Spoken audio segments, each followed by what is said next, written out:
This is episode 3 of Department of Labor and Beer podcast. My name is Porkchop. My name is Bo. And I'm Moto. Our special guest today is Nicholas Meyer. Hey, what's up? He's a business owner. What kind of business you own? It's called Inside the Lines, a painting company. All right, you're going to start it off with some interesting stories there, Moto? Sure, man. It wasn't exactly a catch a Florida man was hoping for while he was fishing in the Atlantic Ocean. Instead, deputies say a drunken 22-year-old woman cursed at him before swimming up to his fishing line, biting it, and swimming away with the rigging. Okay, is that it? So did he pull her in? Did he? St. Johns County Sheriff's officials tell local news outlets the fisherman told deputies the incident happened Tuesday evening as he was fishing with a rented fishing pole in St. Augustine. A deputy asked Alexandria Turner to come to the pier office, but she became belligerent. Investigators say Turner created a scene and upset the sense of public norm at the pier. When they tried to take her into custody, she was arrested for suspicion of intoxication and resisting arrest. So was she hooked? I saw a picture of her. She's pretty beat up. I don't know what happened to her, but yeah. So she did. So she went up and bit the line. Well, she cursed at the guy, then Right. swam out, bit his leader, and took off. So is that like the reverse psychology where she's an asshole to him, but then she goes and bites his line because she wants him to take her home? Is that what's going on? It's Florida, man. It I don't could want be anything to do with anything. I think she was maybe a little more than just drinking. Yeah, there's more than a suspicion of some sort of intoxication. I want to know more. All right, so the New York State court system's longtime communications chief was fired Thursday after inadvertently telling a reporter that he barely went to work at his $166,000 a year job. David Brookstaver's firing came a day after the New York Post reported that he unwittingly dialed a reporter's voicemail. So he butt dials a reporter's voicemail. And this is the quote that they pulled off the audio. "I'm not doing anything. I barely show up to work." Wow. Damn. Our tax dollars good at work yet again. Well, unfortunately, he's been fired immediately, but he's 58 years old and he was already going to be retiring in October anyways. So he still gets his pension and all that. So he's just 2 months early is all. Right. It sounds like he wasn't working anyways in the first place. 100 and what? 66? $166K a year. I mean, that's good money. Dang, man. I mean, I could barely show up to work for $166K a year too. Yeah. Yeah, and I'm sure it's 40 hours a week. I mean, especially in his position. So he's not even there for 40. What is he, It seems like one of those kind of jobs where if the media needs to talk to you, you're the mouthpiece of the court system, and then that's it. Yeah, the fact that this is a story at all, clearly, this guy's just stealing. Well, he left the voicemail on a New York Post voicemail account. So their phone number was in his phone. Right, because he's used to talking to these guys. Right. So he just totally dished himself out to the media. Well, there's karma coming back to you, I mean, I thought for a second that he was just being honest, just being honest with the reporter, and it backfired on him. But, yeah, that's something you don't say. No, but no. So is it the more you get paid, the less you have to do kind of thing? And that sounds like it in his position. I mean, I couldn't get away with that. And I make a lot less than $166,000 a year. That sounds nice. I'll put in double the work that guy did. I'll tell you right now. Dude, I could pay my house off real quick with that money. Okay, so Nick, how'd you get into painting? I got into painting through an apprenticeship, an opportunity to work for a painting company and go and get leads and then paint the houses and hire the houses and paint them. Oh, so you just worked through another company? Yeah. Basically running your own business through... Exactly. Oh, okay. So you built up a lot of your skill that way. Is this in Washington State? Yeah. Yeah. Yeah. You're from here then? Yes. Okay. What I try to sell to my customers, or my competitive advantage, is hospitality. That's what I went to school for.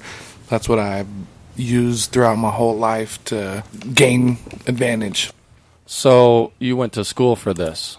Went to school for hospitality, being nice to people. Did you? Where was this at? I've never heard of that. Washington State University. WSU? Yeah. So did you graduate? Yeah. What was your degree? Hospitality. Hospitality? Never heard of it.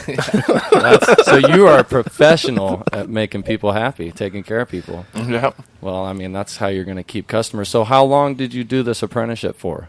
2 months. 2 months? Yeah. And then what happened? Is that all the length of time it takes to finish it, or? Well, as far as painting, I learned in 1 day.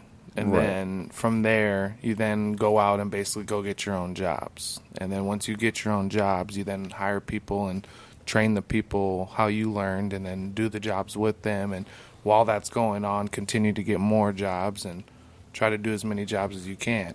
While you're working for a company, though. Yes. This was before you owned your own business. Exactly. So Right. I learned that this guy gets 38% of the job. You know, my labor is like 30% of the job. My materials is anywhere between 25 to 30% of the job.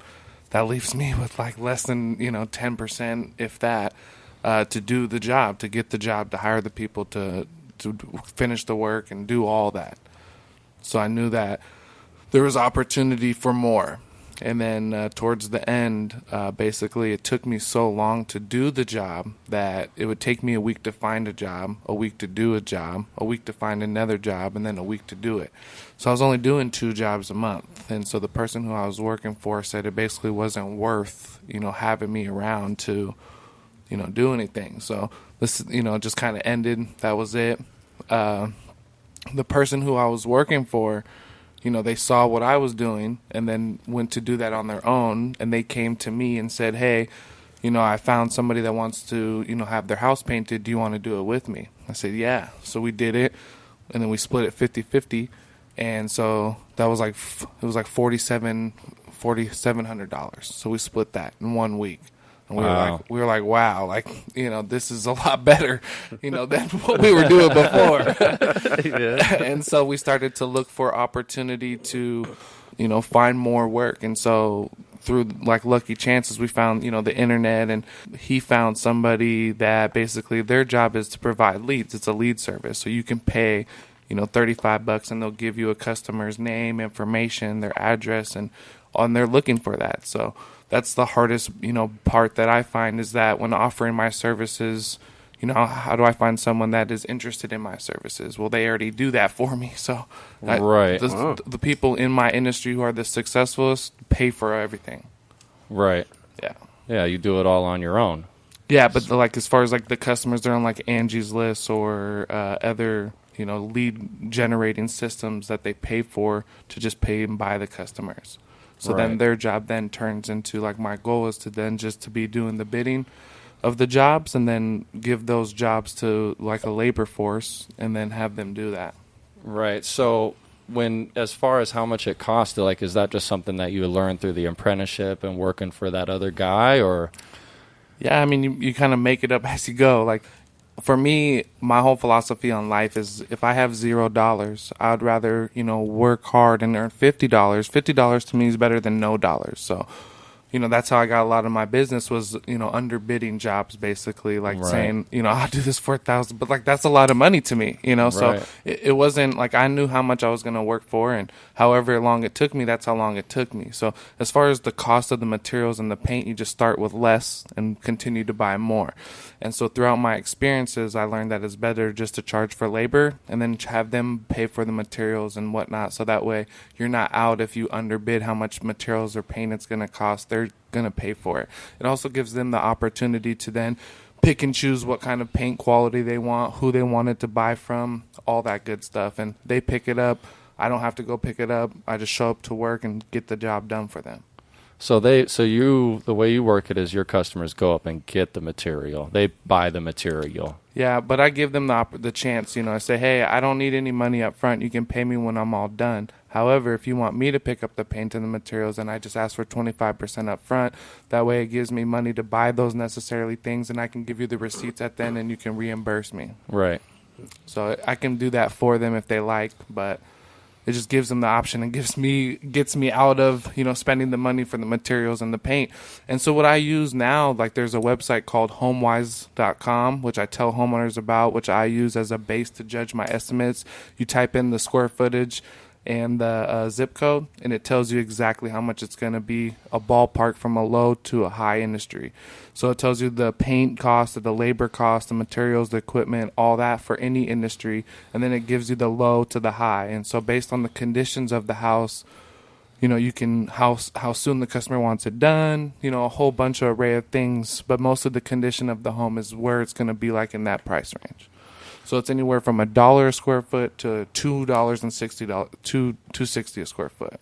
Okay. That's pretty cool, actually. Yeah. So I mean, I really don't have to do any work at all. You got it easy. You're just the organizer. Yeah, and right? it's the hospitality. Like, Right. I'm, just being nice and treat people how I would be treated. And the reason why I charge people, the materials and costs that way, so I don't mark it up. I wouldn't want someone to mark it up for me. Like, you have to go buy the materials and the paint. You're going to charge me more money to do that. Like, Right. I would just go do that myself. Yeah, like Right. what is it, 10-15% markup usually on material and everything? Absolutely. And Yeah. so part of being a business owner and wanting to be successful in anything that you do, I've been taught to seek out people who are successful in doing that. If I wanted to own a Subway, I wouldn't ask my parents, how to run a successful Subway because they don't have a Subway. Right. I got to seek out, people who own Subways and are successful and copy that.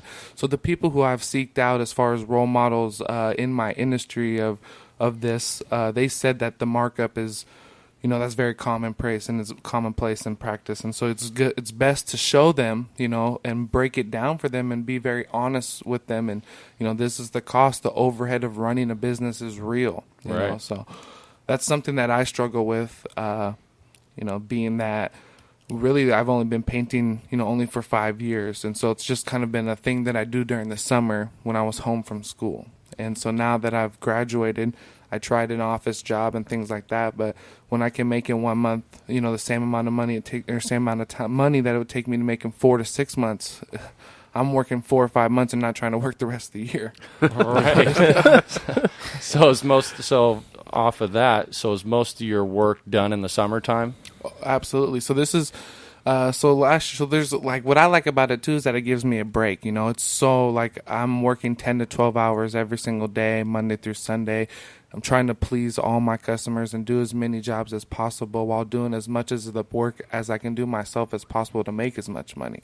I fight all the time with having workers and paying them and making money and doing all that, but it's just sometimes it's better just to work by yourself, because when you're training other people and they're doing it but you're having to watch them and go over their work, you can save a lot of time and money by just doing it yourself. And so if you're having to do their work over, it's just costing more money. But yeah, I try the best. I'm sorry I forgot your question, but No, you're stuff I struggle with every day. Just tell random people all the time, "Can you help me out? What should I do?" You get to talking and it just doesn't stop, and then you forget where you're at. I get it, man. Yeah, but what I've been taught is that whenever you have a problem, you ask other people and come up with 20 different ideas, and if they can't solve, you ask the next person, and now you have 40 different problem-solving solutions, and from that, either you're going to solve the problem or they're going to come up with it. Even with my name Inside the Lines, it used to be Olaya, and no one knew how to say it, no one knew how to pronounce it. It didn't make sense. They thought it was my last name, which it isn't. So it's why do you have that?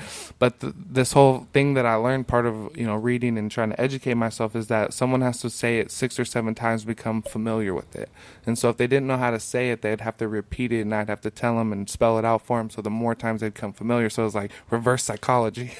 But I thought Inside the Line just sounded a lot better. But I got that idea by asking somebody else, "Hey, what are 5 cool painting names would you think of?" And they came up with that. I was like, "Oh, I like that one. I'm going to use that."